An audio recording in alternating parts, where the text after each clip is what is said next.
There's something I understand about how human system works, and this particular pathway is applicable to both the cosmic level, up to the cellular level, and up to the subatomic level. Is this principle by which things, foreign objects or foreign things get into a particular system? And it is very important to pay keen attention to this idea. It's going to solve a lot of problem if we apply this technique. Medically, when we have a foreign body get into a body itself, the body automatically responds by releasing its antibodies. Those antibodies, they're like the military. They go into the body, the system, they find exactly the location. They're able to track the location of those particular foreign objects. And what they do, they try as much as possible to engulf it. They create an ambush and engulf them. If it is one, they just engulf it and keep it and trap it right inside that particular spot there. So they have this navigating mechanism through which they're able to locate the exact spot of it. And when they do that, they don't let go. They leave it there. They try as much as possible to provide minerals or things that will be able to terminate it while inside of that particular spot. They don't let it go until it has been excreted into the body, outside of the body, because it's foreign to the body. So when in the process of releasing, it's either maybe through any other place or maybe through the skin, and it comes out as a pulse. So this principle, like I said, is compliance both external and internal. So why am I saying this particular one? Something draw my attention to this process of how our defense works in our society, whereby when we have a foreign body into a society, it is the duty of the military, just like the white blood cell, to go there, trap them, hurt them there, terminate them, or excrete them out of the system. But in some cases, we see some government official, you apprehend them, you carry them, guess what they do? They try as much as possible to preach to them and tell them they are now repentant. And as a result of that, they cannot be reintegrated into the society. That is an error. Because this is exactly what happened. When a foreign body gets to the body itself, if you allow that foreign body, hence, you open that tumor while inside of the, when you open it up, it causes more problem. Because those particular foreign body, they must have multiplied themselves. At the end of the day, they distribute themselves to other parts of the body. And this is a big problem. You now turn the body into a whole war zone. The body itself now tries to fight against itself. You now set the white blood cell into endless battle. So when government officials catch, maybe apprehend bandits or terrorists, and you call the military to apprehend them after doing their job, you make a phone call and tell them to reintegrate them into the society by virtue of the fact they are now become repentant. That's a big error on the part of society. It shouldn't be. Apprehend them, take them out of the society. They shouldn't be among them, because as much as they can threaten the life of individual, there's not going to be a second chance for them, because that is a death sentence for the body. So when you do that, you now cause a whole big problem for the system itself. If you watch very well, this is the same thing that happens when a man ejaculates into a woman's body.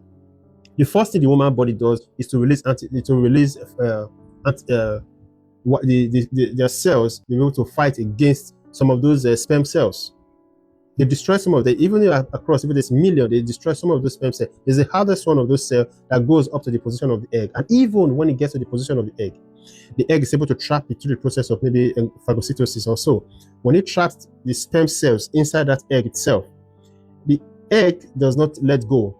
While the cell of the sperm is multiplying, it still doesn't go. It can be expanding like a tumor, or in pregnancy, it can be expanding, but it does not let go. It allows it to be trapped still inside while everything still works inside. On no account will the activities of that particular sperm cells or whatever is happening inside the egg is going to influence its contents into the rest part of the body.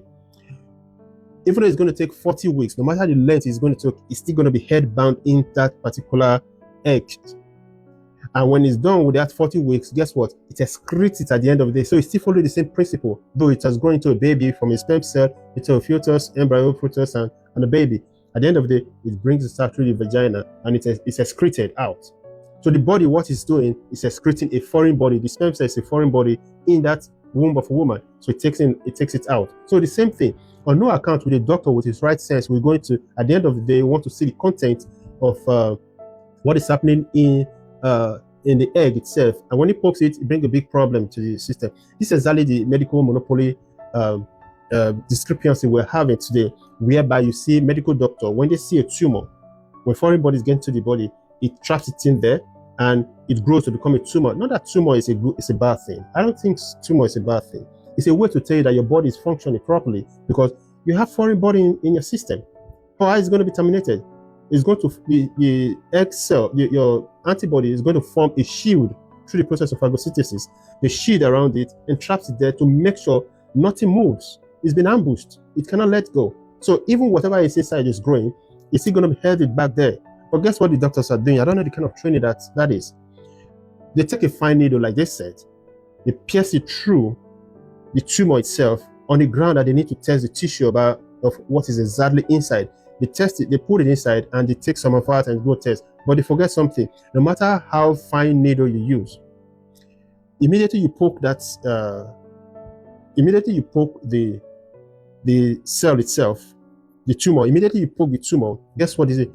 Some microscopic level of foreign body is still going to be a droplet out into the bloodstream. And when it gets out into the bloodstream, guess where it's going to? Some of them will go to the liver. Some of them will go to the kidney. Some of them will go to the pancreas. Some of them will go to the stomach. Some of them will go to other parts of the body. Those you cannot trace because they are very microscopic. But guess what you've done at the end of the day? While you are carrying out your test to see modality through which you are going to treat this just one tumor, you will now be having other tumor elsewhere divided all over the body because they've succeeded in what? In breeding inside that one. So when you go there, at the end of the day, you bring your chemotherapist medical procedure, you treat this one, but you now set the whole body into a military war zone because guess what? The white blood cells are going to find a way through which they are going to engulf this in the pancreas, engulf this in the kidney, engulf this in the liver. Now you treat this one. 6 months later, the patient is coming back. They are feeling weak. You test them, say, oh man, you are now having a cancer. It's all over your body. Guess who caused it? The doctor. Okay, they want you to go through this process. I don't know the gain in doing this. They should think, under no circumstances should that thing be poked in the very first place. The body is finding a way. It's been entrapped. It's finding a way to excrete itself. Don't go there to poke it. It's a balloon. You poke it, boom, it's out. Some of these minerals, foreign body, would be ejected into the body. It's like what the scripture was saying. You treat someone and you do the follow-up like a demon and they come back in sevenfold. Now you works the situation. So this particular procedure upon how things should be resolved is universal.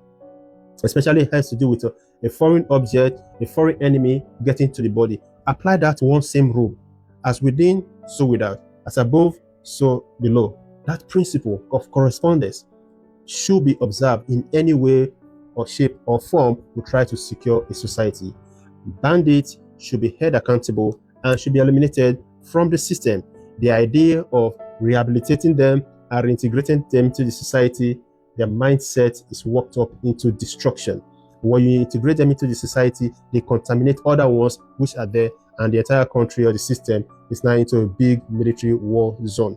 You cannot resolve problems like that. This is really how I feel we should use that one sound rule to resolve all problems that have to do with our enemy within or without. And it's going to favor us more because that's exactly the principle and the code with which we are going to resolve issues. So this is my take on that. And I believe you have a perfect understanding about what I'm saying, and it's going to help us more. Thank you.